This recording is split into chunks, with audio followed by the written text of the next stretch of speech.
Baik teman-teman sekalian, terima kasih masih bersama di video sesi perkuliahan kemuhammadiyahan. Kita lanjutkan untuk pembahasan part kedua materi Islam berkemajuan. Mari kita coba simak bersama. Oke, lanjut teman-teman sekalian, realitas sejarah ya. Tadi saya sebut ada 3, Nabi sebagai tokoh perubahan yang membangun peradaban.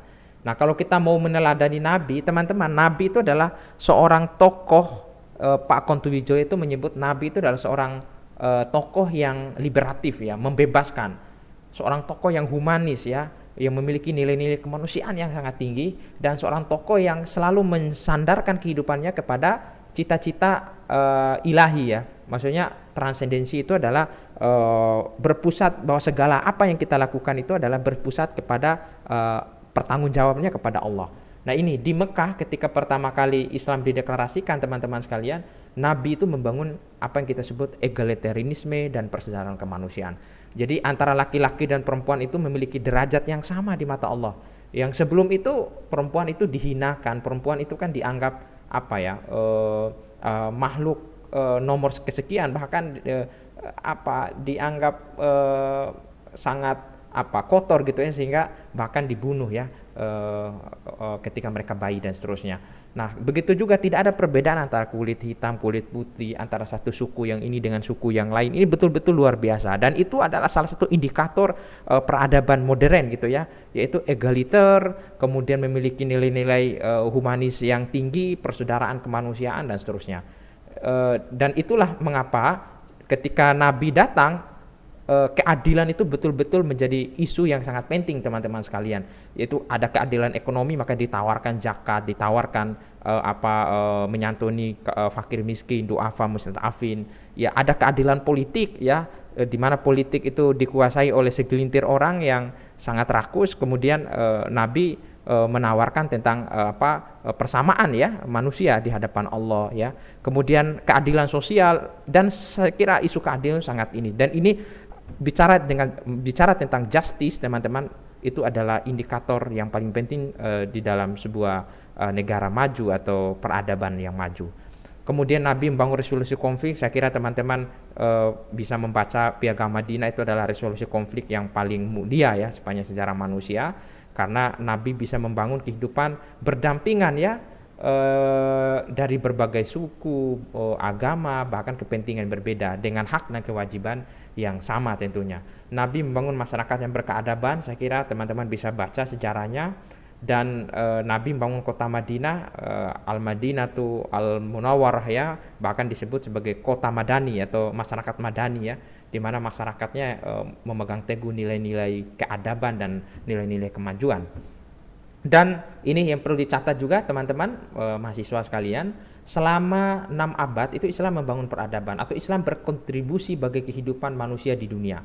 Bahkan beberapa juga menyebut hampir 1000 tahun ya, dari Timur Tengah sana ke dataran Eropa, ke Afrika, kemudian bahkan ke Asia gitu ya. Islam berkontribusi membangun, termasuk peradaban modern sekarang ini adalah tidak lepas dari kontribusi para ilmuwan muslim, para dinasti-dinasti Islam yang mengembangkan kehidupan yang berkemajuan. Salah satunya adalah ilmu pengetahuan dan teknologi itu.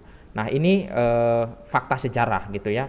Jadi tidak salah teman-teman sekalian, Muhammadiyah, mari kita lihat Muhammadiyah itu Ki Haji Ahmad Dahlan ya, itu kan mendeklarasikan apa yang disebut sebagai Islam berkemajuan itu gitu ya. Jadi Islam itu bukan hanya ajaran yang memerintahkan kita untuk beribadah kepada Allah semata, ritual semata, tapi juga memerintahkan kepada kita untuk membangun kehidupan yang maju, yang beradab ya di muka bumi ini. Nah, ini makanya Muhammadiyah mempertegas lagi ide ini teman-teman, ketika memasuki umur abad kedua, Muhammadiyah merumuskan kembali Islam berkemajuan dalam pernyataannya. Ini ada 4 pernyataan. Saya kira nanti teman-teman bisa baca. Kalau saya jelaskan ini sangat panjang, tapi saya akan bacakan. Islam yang berkemajuan menyamaikan benih-benih kebenaran, kebaikan, kedamaian, keadilan, kemaslahatan, kemakmuran, dan keutamaan hidup secara dinamis bagi seluruh umat manusia. Nah ini tentu sesuai dengan prinsip dasar dalam Islam bahwa Islam hadir itu menjadi rahmat ya, wa ma arsalnaka illa rahmatan lil alamin. Saya kira ini juga sesuai dengan apa yang kita jelaskan di slide sebelumnya. Kemudian Islam berkemajuan adalah Islam yang menjunjung tinggi kemuliaan manusia baik laki-laki maupun perempuan tanpa diskriminasi. Saya kira ini Muhammadiyah betul-betul menjadi contoh ya, dengan berdirinya Aisyah tahun 1917, kemudian juga dengan kepedulian Ki Haji Ahmad Dahlan terhadap pendidikan kaum perempuan dan lain-lain.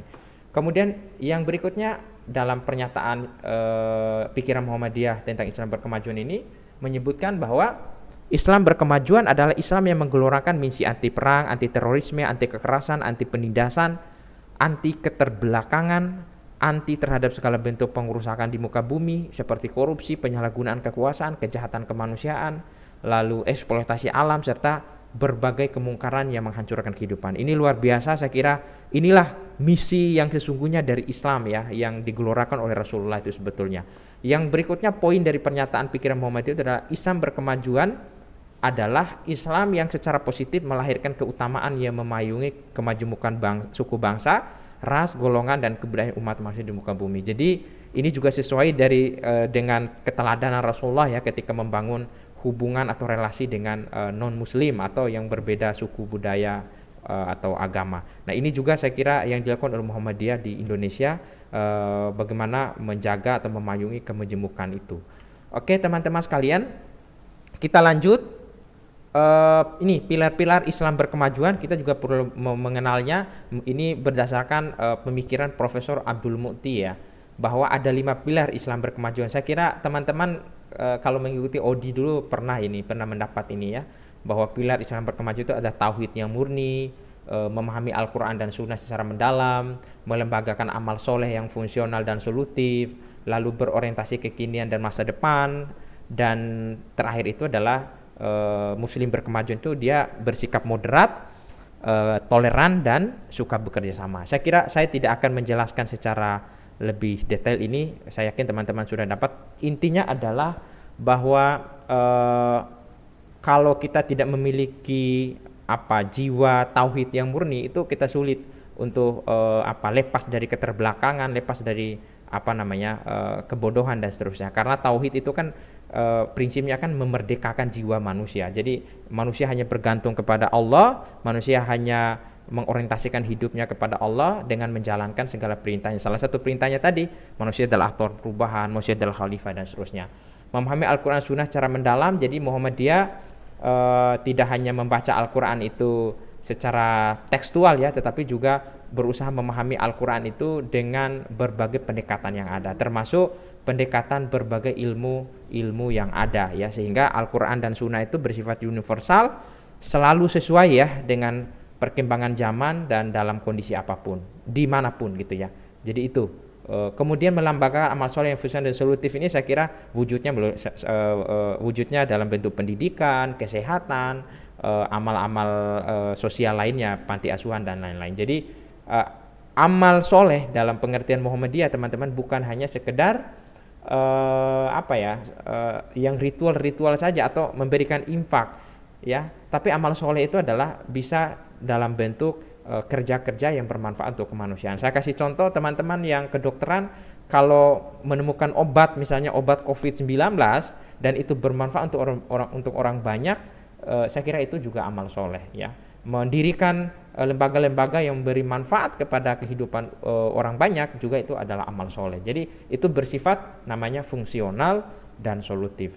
Berorientasi kekinian dan masa depan jelas ya.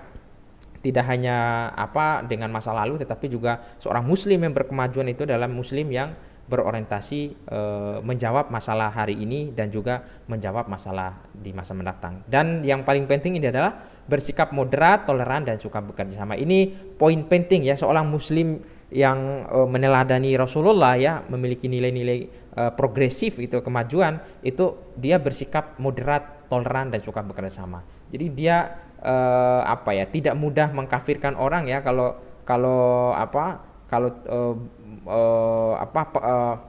tidak mudah mengkafirkan orang dalam pengertian menyinggung perasaan orang lain gitu ya, apalagi yang berbeda agama. Dia memahami perbedaan yang ada, menerima perbedaan ada, tentu dalam batas-batas sesuai dengan akidahnya gitu ya. Kemudian suka bekerja sama. Nah, di sini suka bekerja sama itu termasuk yang berbeda agama ya. Berbeda agama dengan kita dalam hal muamalah itu tidak jadi masalah ya. Kita dalam pendidikan, dalam kesehatan itu yang dilakukan oleh K.H. Ahmad Dahlan ya, bekerja sama dengan dokter-dokter dari Belanda, dokter-dokter yang non muslim, tetapi itu adalah dalam misi-misi kemanusiaan. Nah, ini saya kira tapi kalau dalam hal akidah jelas ya teman-teman, akidah itu kan lakum dinukum waliyadin, akidah ibadah itu bersifat sang eksklusif gitu ya, gitu. Oke, kita lanjutkan. Nah, ini implementasi Islam berkemajuan oleh Muhammadiyah. Muhammadiyah adalah satu-satunya social movement, gerakan sosial di Indonesia yang mengubah masyarakat tradisional menjadi masyarakat modern. Saya kira teman-teman yang baca sejarah Muhammadiyah pasti nyambung dengan ini. Kemudian Muhammadiyah mengubah masyarakat yang tidak punya tradisi literasi menjadi masyarakat yang punya tradisi literasi. Salah satunya itu dengan mendirikan sekolah-sekolah modern gitu ya, untuk membangun tradisi literasi itu, memadukan antara ilmu agama dengan ilmu umum, membangun sarana prasarana yang modern, kurikulum yang modern, dan seterusnya dan seterusnya. Termasuk juga rumah sakit. Ketika orang-orang dulu berobat ke dukun, maka Muhammadiyah mendirikan rumah sakit ya, dengan tentu dengan pendekatan ini, tradisi ini. Kemudian Muhammadiyah merubah cara berpikir masyarakat yang kolot, yang konservatif menjadi muslim yang berpikir maju, berpikir rasional, berpikir objektif.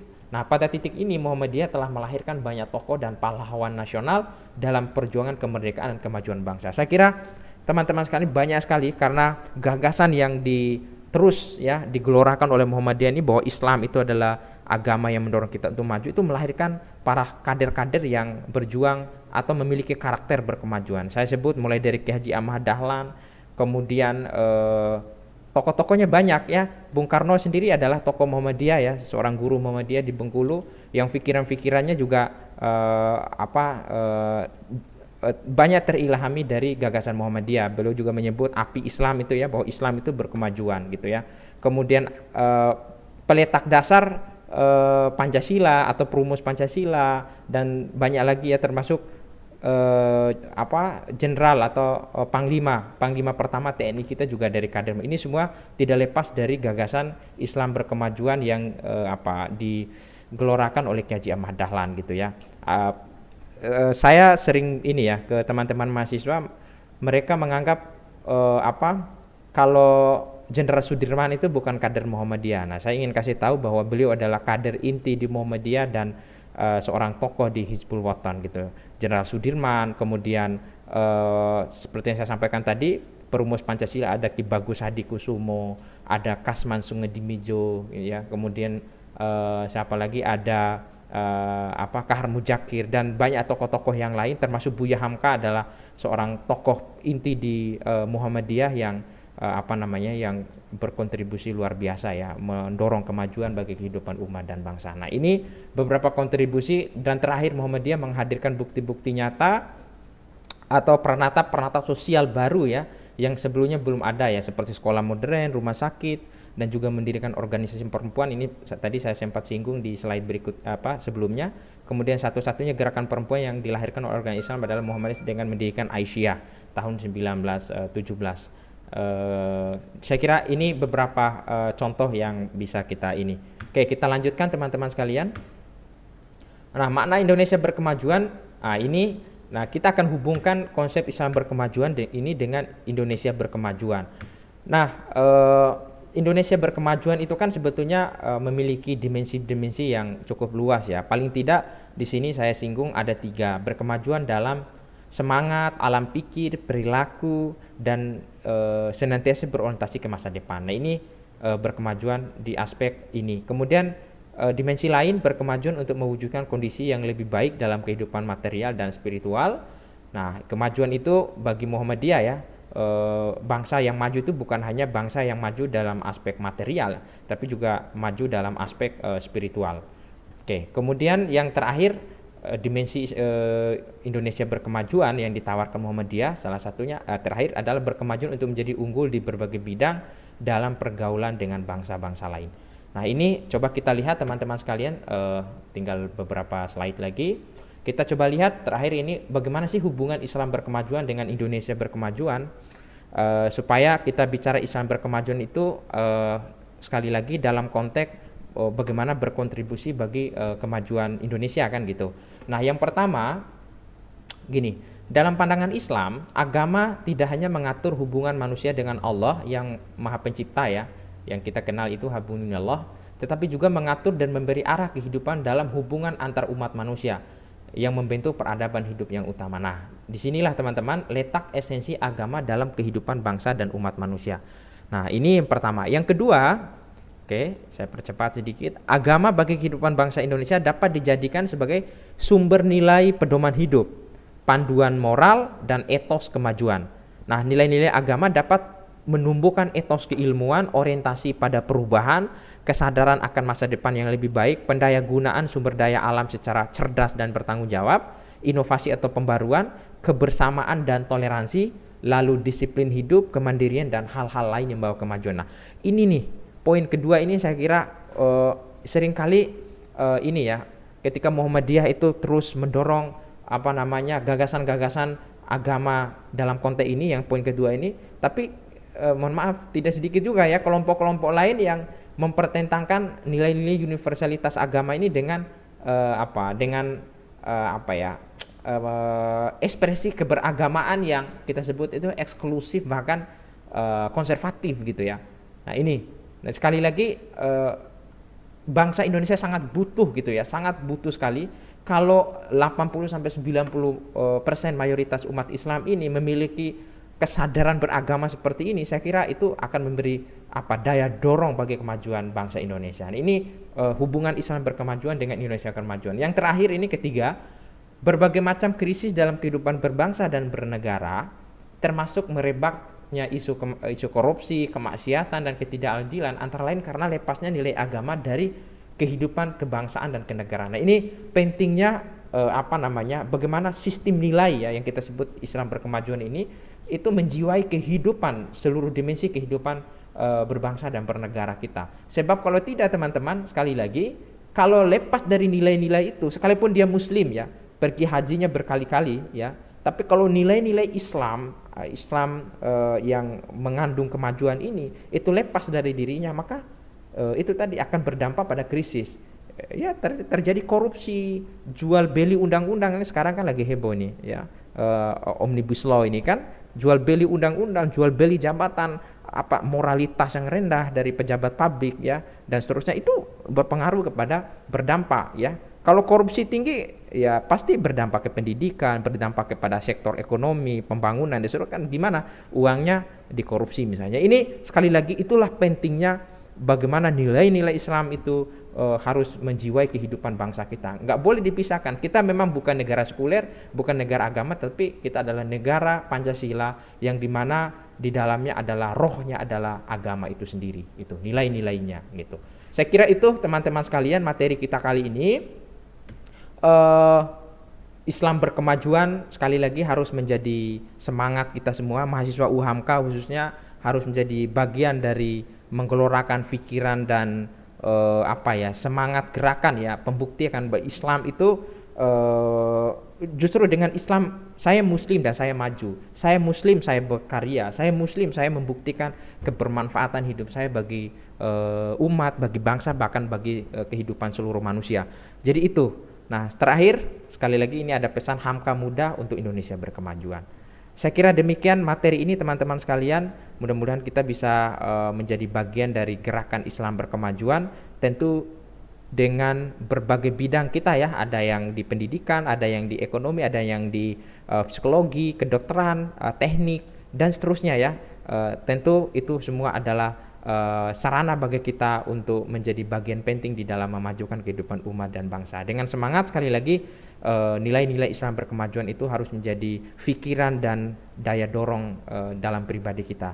Oke, baik teman-teman sekalian, alhamdulillah kita sudah membahas di pertemuan kali ini tentang Islam berkemajuan. Saya kira teman-teman sudah menyimak dengan baik. Apa yang bisa kita ambil dari pertemuan kali ini adalah bahwa Islam itu bukan hanya sekedar ajaran yang bersifat ritual semata yang bersifat mistis semata, tetapi Islam itu adalah mendorong kita untuk maju di berbagai sektor ya, bukan hanya maju pikirannya tapi juga maju dalam hal pembuktian dalam kehidupan kita ya, khususnya di bidang teman-teman masing-masing, ada yang di FKIP, ada yang FEB, ada yang teknik dan seterusnya. Jadi Islam justru mendorong kita untuk maju, memberikan kontribusi bagi kehidupan bangsa, kehidupan umat manusia, bahkan kehidupan alam semesta. Itu yang menjadi semangat kita. Jadi jadilah Hamka-Hamka muda yang memajukan kehidupan umat dan bangsa dengan semangat spirit Islam berkemajuan. Sekian dari saya. Assalamualaikum warahmatullahi wabarakatuh.